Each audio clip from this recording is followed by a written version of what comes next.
Welcome back to The Explainer. Today, we're diving into something super fascinating. We're actually bridging two worlds that you might not normally put together: the highly technical art of cinematography and the deep psychology of modern work. Seriously, how do we visually narrate the escape from toxic burnout?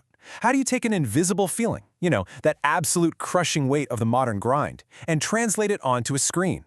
More importantly, how do we visually guide our audience toward a real sense of peace?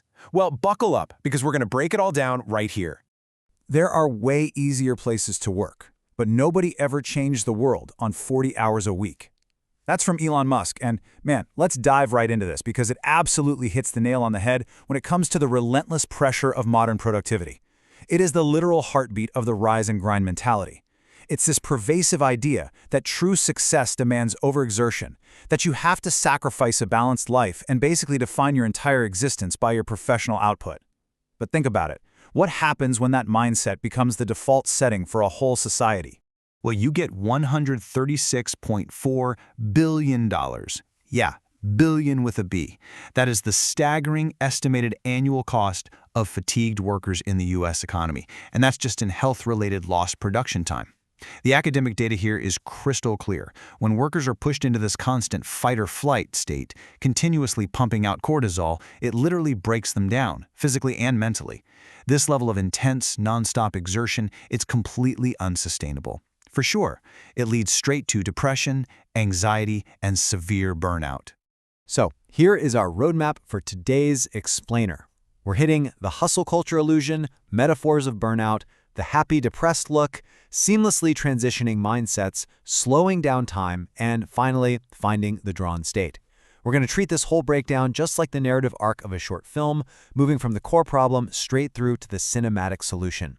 All right, part one, the hustle culture illusion, defining the trap. Let's jump right into our first act and focus on how we actually define and capture that totally oppressive feeling of modern work environments. So understanding exactly what we're visually fighting against is absolutely crucial here. Hustle culture strips away work-life balance by demanding this continuous, relentless effort just for validation. And you know what fuels it? Impression management. It's that endless stream of social media posts showing off intense work, making us all feel like, hey, if we are burning the midnight oil, we just aren't doing enough. We really need to know this enemy intimately before we can paint it on the screen. Moving on to part two, metaphors of burnout, visualizing the toll. So, how do we actually show that invisible, internal trap? Let's figure out how to map these deep psychological struggles onto a cinematic screen. This is exactly where visual metaphors come into play. There's some really cool academic research out of Aalto University looking into visual illustrations of burnout, and they note that an image itself doesn't inherently have metaphorical properties. Instead, it's all about visual incongruities, things that don't quite belong or just feel a bit off. These incongruities invite the viewer to mentally resolve abstract emotions. It is the ultimate show, don't tell. We're essentially using lighting, framing, and space to trigger the viewer's subconscious so they actually feel the hidden trauma of burnout. Which brings us to part three, the happy, depressed look, lighting for the hustle. Let's look at a brilliant real-world application here, introducing cinematographer Marco Bagnoli's lighting approach. It perfectly visualizes the melancholic reality of the daily grind. Now, what's really interesting about this is how technical lighting creates pure psychology. To get what Marco calls a happy, depressed look, basically a scene that feels like a vintage nostalgic memory but carries this heavy underlying weight, you follow these specific steps. First up, you frame your subject with closed curtains. This physically limits the viewer's frame, giving this intense feeling of restriction, like you're trapped indoors. Then you expose your camera for the bright outside world, but keep your subject in the shadows, bouncing just a tiny sliver of light back onto them. Finally, throw in a little atmospheric haze to lift those crushed blacks. What you get is this dark, bright, dark, layered 3D space. It feels real, it feels nostalgic, but that intense contrast and restrictive framing, it subtly screams melancholy.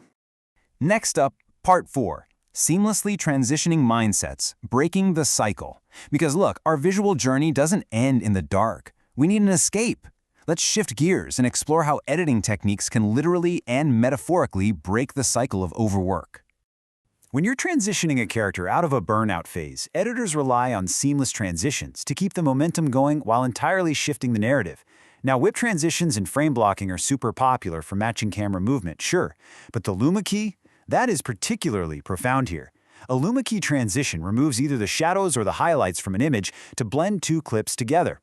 Imagine matching a camera spin while using a Luma key to literally strip away the dark shadows of a dimly lit office, only to seamlessly reveal a bright, gorgeous, vibrant outdoor scene. Literally peeling away the darkness. It perfectly mirrors the psychological act of leaving a dark mindset completely behind. And this brilliantly illustrates the exact psychological shift we're trying to pull off. Researchers actually distinguish between two states, the driven state and the drawn state. Hustle culture traps us in the driven state. It's frantic, stressed, reactive. You have zero personal control, and visually it's represented by those dark, restrictive, high-contrast frames we just talked about. But where we want to guide the viewer is the drawn state, centered, calm, mindful, visually warm. That right there is our cinematic estimation. Which leads us to part 5, slowing down time, the cinematic breath. Because to physically manifest that calm, drawn state on screen, we literally have to manipulate the flow of time itself. Let's look at the cinematic breath. 120 frames per second. High-quality slow motion is without a doubt the ultimate visual tool to narrate the deliberate rejection of a frantic lifestyle. But, as the experts over at ProGrade Digital point out, achieving this awe-inspiring breath of fresh air, it takes purposeful planning. You can't just push a button. You need to crank your frame rate to 120, and crucially, this is the important part, double your shutter speed to 1/120th of a second to capture that ultra-smooth, high frame rate detail. So when your stressed-out character finally steps outside, slowing that footage down acts as a massive visual exhale. It tells the audience, hey, we've stopped rushing. We are finally present. Finally, part 6, finding the drawn state, the cinematic solution. We've reached our final act. We framed the problem, transitioned out of the darkness, and slowed down time. Now let's see how post-production color grading and sound design provide the ultimate solution to the hustle. Let's move to the color grade and see how this builds a feeling of absolute comfort. According to color grading experts like Marin Haddad, you can take your raw footage into DaVinci Resolve and basically transform it into a safe haven. First, you add a soft vignette to draw the eye to the center and create some nice depth. Then, you really push those warm tones, adding reds and yellows to the shadows and highlights, just shaking off that cold, clinical office vibe. Next, decrease the midtone detail a bit to give the skin a softer, much more relaxed look. And to top it off, lay over a nice 35mm film grain for some tactile, organic texture. Visually, you're literally wrapping the viewer in a warm, protective blanket. But hey, cinema isn't just visual, right? It's auditory. To fully complete this psychological shift into a positive, mindful state, you have to pair those gorgeous, warm, slow-motion visuals with a highly specific soundscape.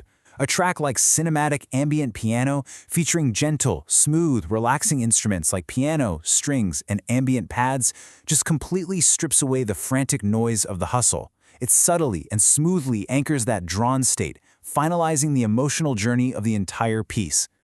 So I want to leave you with this final, provocative thought. As creators, filmmakers, and storytellers, we hold an immense amount of power over the subconscious minds of our audience. Whenever you point a camera, edit a sequence, or grade a timeline, you are making a psychological choice. So ask yourself right now, are your visuals glorifying the frantic, restrictive hustle? Or are you using your tools, your lighting, your slow motion, your warm tones, to offer a mindful, cinematic escape? The choice of how we visualize the world is entirely in our hands. Thank you so much for hanging out with me on this explainer today, and I'll catch you in the next one.